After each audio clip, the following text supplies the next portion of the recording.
Tere, minu nimi on Siim Täkker. Olen R8 Technologies kaasasutaja ja tegevjuht.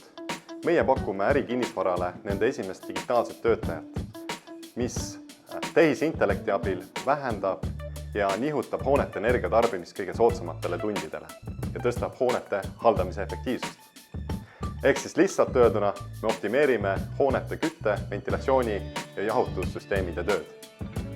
Meie lahendusel on globaalne mõju, kuna hooned põhjustavad circa 40% kogu CO2 emissioonidest.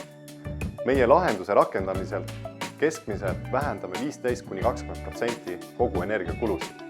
Ehk siis kui lahendus rakendatakse ülemaailmselt kõigile ärihoonetele, siis vähendaksime circa 1–2% kogu maailma CO2 emissioonidest. Tänasest energiakriisist väljumiseks on kõige lihtsam lahendus lihtsalt tarbida vähem ja tarbida õigel ajal. Meie saame seda pakkuda ärihoonetele täisautomaatselt. Ehk siis kõige rohelisem energia on energia, mida ei ole pidanud kunagi kulutama ja seega ka mitte kunagi tootma.